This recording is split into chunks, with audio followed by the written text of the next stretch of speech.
आदि पर्व महाभारत के 18 पर्वों भागों में से पहला और सबसे महत्वपूर्ण पर्व है। ये महाभारत की शुरुआत है जिसमें महर्षि वेदव्यास ने इस महाकाव्य की नींव रखी है। आदि पर्व में मुख्य रूप से महाभारत की पृष्ठभूमि, इसके प्रमुख पात्रों का जन्म और परिचय और घटनाओं का आरंभिक विवरण मिलता है। आदि पर्व की प्रमुख घटनाएं और विषय। आदि पर्व को मुख्य रूप से 3 भागों में समझा जा सकता है। 1. महाकाव्य का परिचय और रचना।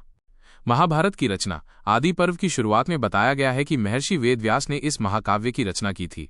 इसे पूरा करने के लिए उन्हें एक ऐसे लेखक की आवश्यकता थी जो इसे बिना रुके लिख सके। इस कार्य के लिए उन्होंने भगवान गणेश से सहायता मांगी, जिन्होंने एक शर्त पर लिखना स्वीकार किया कि वेदव्यास एक भी क्षण न रुकें। परीक्षित का शाप। इस पर्व में राजा परीक्षित की कहानी भी है, जिन्हें ऋषि श्रृंगी ने शाप दिया था कि तक्षक नाग उन्हें 7 दिनों के भीतर डस लेगा। परीक्षित की मृत्यु के बाद उनके पुत्र राजा जन्मेजय ने एक बड़ा सर्प यज्ञ, सर्प सत्र आयोजित किया ताकि संसार से सभी नागों का नाश हो सके। महाभारत का पाठ। इसी सर्पयज्ञ के दौरान महर्षि वेदव्यास के शिष्य वैशंपायन ने पहली बार जन्मेजय को पूरी महाभारत की कथा सुनाई। 2. प्रमुख पात्रों का जन्म और परिचय। आदि पर्व में उन सभी प्रमुख पात्रों के जन्म और उनके पूर्वजों का विस्तृत वर्णन है जिनकी कहानियां आगे चलकर महाभारत का आधार बनती हैं। कुरुवंश का परिचय। इसमें राजा भरत और कुरु के वंश का वर्णन है, जिससे कौरव और पांडवों का वंश चला। देवताओं का अवतार। कई प्रमुख पात्रों के जन्म की कहानी बताई गई है, जैसे कि भीष्म, जो देवव्रत के नाम से जाने जाते थे, और पांडु तथा धृतराष्ट्र का जन्म। पांडवों और कौरवों का जन्म। इसमें कुंती और माद्री के विभिन्न देवताओं के आशीर्वाद से पांडवों, युधिष्ठिर, भीम, अर्जुन, नकुल, सहदेव और गांधारी के 100 पुत्रों, कौरवों के जन्म की कहानी विस्तार से बताई गई है। 3. लाक्षागृह, विवाह और राज्य का विभाजन।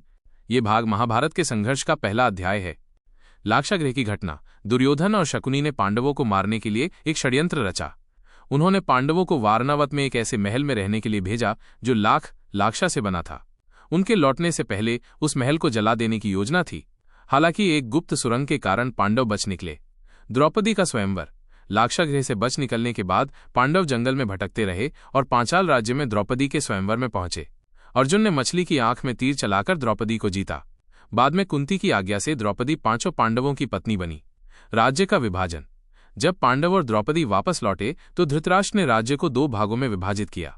पांडवों को खांडवप्रस्थ मिला, जिसे उन्होंने इंद्रप्रस्थ नामक शानदार नगरी में बदल दिया, जबकि दुर्योधन और कौरवों को हस्तिनापुर मिला। संक्षेप में, आदि पर्व महाभारत की पृष्ठभूमि तैयार करता है। यह हमें पात्रों और उनकी उत्पत्ति से परिचित कराता है और उन घटनाओं का आरंभ करता है जो अंततः कुरुक्षेत्र के महायुद्ध का कारण बनी। ये सिर्फ एक कहानी का परिचय नहीं है, बल्कि ये धर्म, कर्तव्य और नियति की जटिलताओं को भी दर्शाना शुरू करता है।